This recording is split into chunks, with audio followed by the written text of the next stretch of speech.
మాయదారి ఫేంగల్ తుఫాను రైతుల కంట్లో కన్నీటి సునామీ సృష్టించింది.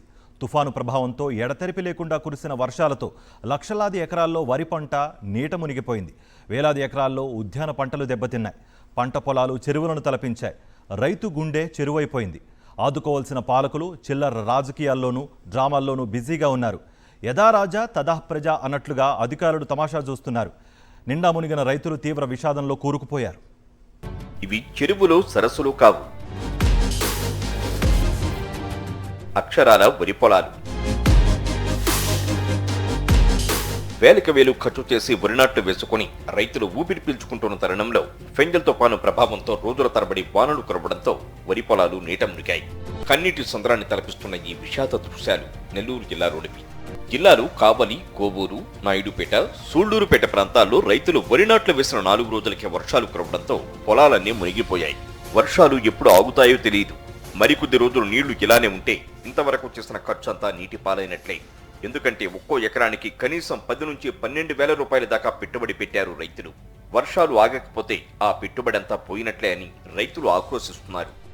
కొండాపాలెం గ్రామం, ఇక్కడ కలుగుపల్లిలో మాకు 15 ఎకరాలు భూమి ఉంది. నాట్లు వేసి 3 రోజులు అయింది.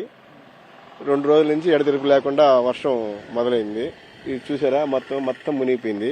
ఇంకా 2 రోజులు కానీ ఇలాగా ఉండిందంటే మళ్ళీ నార్లు పోసుకొని నార్లు వేసుకోవాలా. దగ్గర ఇప్పటికే ఎకరాకి నాటుకి 5,000, ఇత్తనాలకి 1,800, గొట్లకి అంతా ఇప్పటికే ఎకరాకి 12-13,000 పెట్టుబడి పెట్టేసాము. ఇది కానీ ఆగితే పర్వాలేదు, లేదంటే ఈ రోజు రేపు ఇట్టే కానీ ఫ్లడ్ ఇట్టే ఆగిందంటే వర్షానికి బాగా నష్టపోవాల్సి వస్తుంది. నెల్లూరు జిల్లాలో సోమశిల, కండలేరు కాలువల కింద దాదాపు 7 లక్షల ఎకరాల్లో వరి సాగు చేస్తున్నారు రైతులు. వర్షాలకు కోవూరులో వరి పంటతో పాటు ఉద్యాన పంటలు దెబ్బతిన్నాయి. కొడవలూరు, విడవలూరు, బుచ్చిరెడ్డిపాలెం, ఇందుకూరుపేట మండలాల్లో వరి నాట్లు నీట మునిగాయి. కోవూరు, కావలి, నెల్లూరు రూరల్ నియోజకవర్గాల్లో వరి పంటకు తీవ్ర నష్టం వాటిల్లింది. 15 ఎకరాలు వేసాను. వేసి ఒక 3 రోజులు అయింది. 3 రోజుల నుంచి వాన ఎక్కువ కురుస్తూ ఉంది. దాని లోపదే దుక్కిపిండి కూడా వేసాము. వేస్తే ఇది ఇంత కానీ పోతే ఇబ్బంది ఏమి ఉండదు, లేదంటే కొంచెం నష్టం వస్తుంది.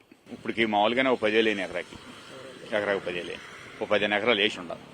15 ఎకరాలు వేయాలి. ఇదే వాటర్ ఉంటే ఇబ్బంది, వాటర్ లేకుండా కానీ ఉంటే కొంచెం ఇబ్బంది. వానగానే ఆగితే ఇబ్బంది ఉండదు, వానగానే ఆగకుంటే ఇబ్బంది. కృష్ణా జిల్లా ముదునూరు, కాటూరు గ్రామాలతో పాటు పరిసర ప్రాంతాల్లో 1262 వెరైటీ వరిని సాగు చేశారు రైతులు.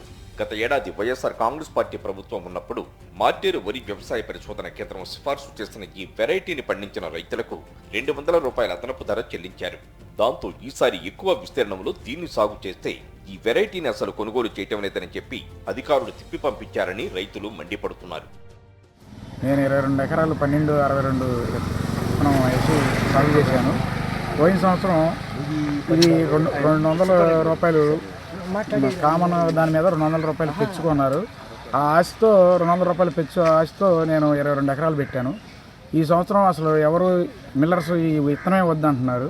మరి గవర్నమెంట్ డెవలప్ చేసి విత్తనం ఇచ్చారు మాకు. మరి ముందలే చెబితే మేము ఊడ్చేవాళ్ళం కాదు. ఈ నాదెండ్ల మనోహర్ గారు మినిస్టర్ గారేమో 24% ఉండా తీసుకోమంటున్నారు. ఈ విత్తనం అనేసరికి 80% మిల్లర్స్ తీసుకోవట్లేదు. మరి మేమేం చేయాలి? అధికారులు ఎవరో పట్టించుకోవట్లేదు. రాష్ట్ర మంత్రి నాదెండ్ల మనోహర్ ఈ ప్రాంతంలో పర్యటించినప్పుడు ధాన్యంలో తేమ శాతం 24 మేర ఉన్నా కూడా కొనుగోలు చేయాల్సిందేనని అధికారులను ఆదేశించామన్నారు. అయితే వాస్తవంలో అది అమలు కావడం లేదు. 20% తేమ ఉన్నా కూడా కొనుగోలు చేయకుండా తిప్పి పంపిస్తున్నారు. మినిస్టర్ గారు మా జిల్లా పర్యటన చేస్తూ రైతులతో కలుస్తున్నారు. అప్పుడు 1262 ధాన్యం మేము కొంటాము, మిల్లర్తో కొనిపిస్తాము అని అన్నారు. 24% ఉన్నా కానీ మేము కొంటాము, రైతులకి మేలు చేస్తామనే ఉద్దేశంతో అనేక చోట్ల చెప్పడం జరిగింది.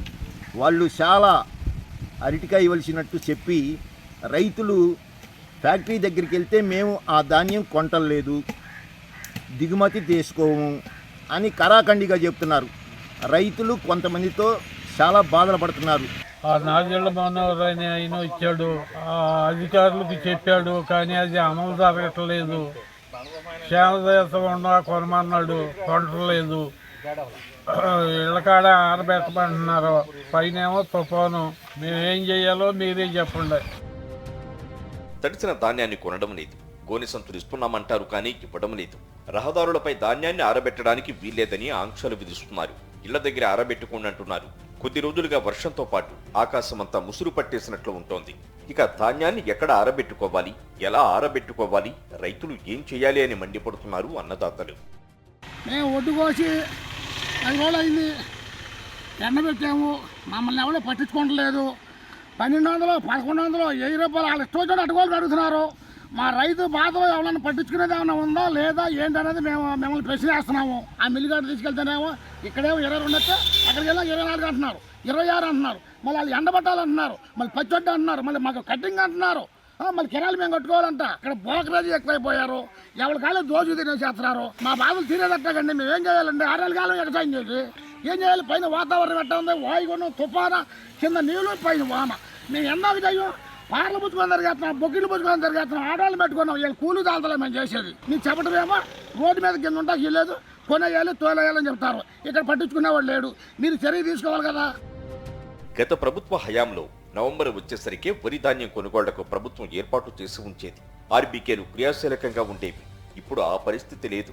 ఎంతసేపు విపక్ష నేతలను కాల్చుకు తినడం, ప్రభుత్వ తప్పిదాలను ప్రశ్నిస్తే కేసులు పెట్టి వేధించుకు తినడం తప్ప రైతుల గురించి పట్టించుకునే తీరిక, ఓపిక రెండూ కూడా చంద్రబాబుకు కానీ పవన్ కళ్యాణ్కు కానీ లేవని రైతు సంఘాలు మండిపడుతున్నాయి.